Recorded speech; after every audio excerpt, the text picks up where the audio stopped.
This is TWiT. The internet, we're on that now. All of us listening, watching are on the internet right now. This is a global thing. It is not a national thing, though nations can get in trouble with each other and shut parts of it down. And in some cases, that's strategic. In some cases, that's wanted. So who wants to take this one first? Catherine, you actually in our back channel, we're sharing a couple of items that are in that direction. Want to fill us in? Well, sure. I think there is a lot of pushback, obviously, against Russia's invasion of Ukraine, and there is a lot also of open source contribution in that area of the world. So, there are petitions, for example, there's an issue on Gitlab, or there was, I think it appears to be closed now, basically asking to cut off, Russia and therefore Russian users, which, we can talk about, but that was the ask.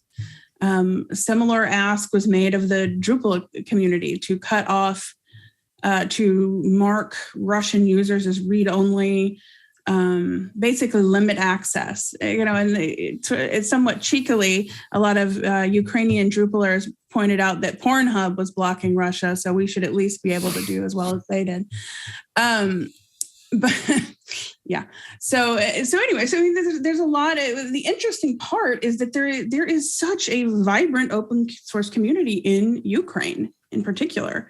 I mean, yes, there are obviously developers all over the world. You'll have developers in Belarus, developers in Russia as well. And as you mentioned earlier, we know somebody who works with people on both sides, and it's a very difficult situation to be in right now. But in particular, when that large a part of the globe is in conflict, I have to expect that, some trickle down effects to open source contribution, to commerce among, companies doing business in the open source space. And, I think that's going to continue to affect a lot of us, and it'll be scary to see how.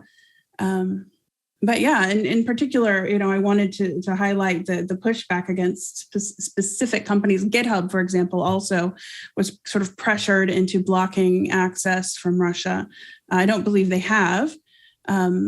The standard response from most companies working in the open source arena is, strong support for Ukraine, obviously, linking to charities where people can contribute. But falling short of fully blocking Russia from the internet for probably obvious reasons, which I think we could probably talk about and we have opinions about, because again, the nature of open source is contribution. And while I don't think anyone is encouraging the Russian government itself to contribute to our open source projects, we still value the individuals.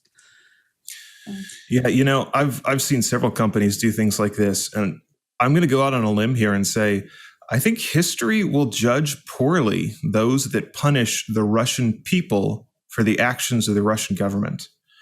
I like GitLab's response there, and they essentially said, "Look, this is not a thing that we're gonna be able to do."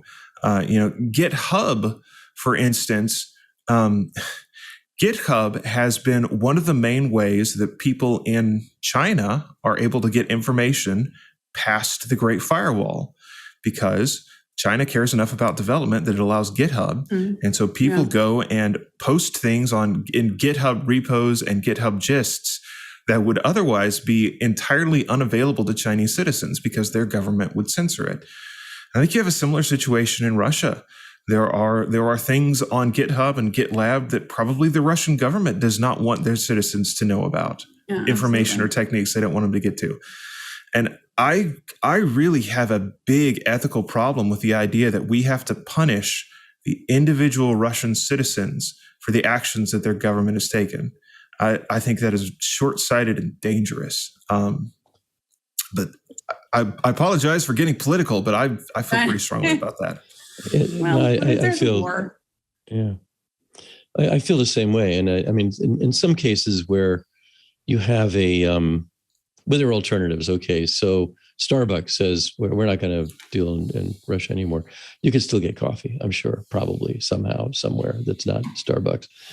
But you're preventing the good that a lot of these citizens are doing. I mean, even just in our own areas. I mean, what are they developing that could be on the side of helping Ukraine or helping people right. Overall? Your point, Jonathan, about getting past the Great Firewall in China is extraordinarily important, and I think that obviously there's always going to be collateral damage. Even when you're not bombing people, obviously there's enormous collateral damage on that, but there's what that amounts to in some ways is friendly fire, and it's not necessarily friendly, and it is fire. And I think it's essential to maintain the global quality of the internet itself. I don't think any government should throttle anything that happens on the internet at all, anywhere. I just think it should be open. And there should be as many paths in and out of a region as possible. And even if bad things are done on it, I forget who said it, but it's one of the most important things I've ever heard, which is the sure sign of a good technology is you can imagine bad uses for it. And, sure. And there are going to be lots of bad uses for the internet and for digital technology and for people communicating with each other. But because people do tend to be helpful, and civilization relies on people much more being helpful to each other than harmful, that it's important to keep communication lines open. And our world, the floss world, the free Libre, the L in floss, open source world is inherently a borderless one and wants to be borderless. And I think we need to keep it borderless.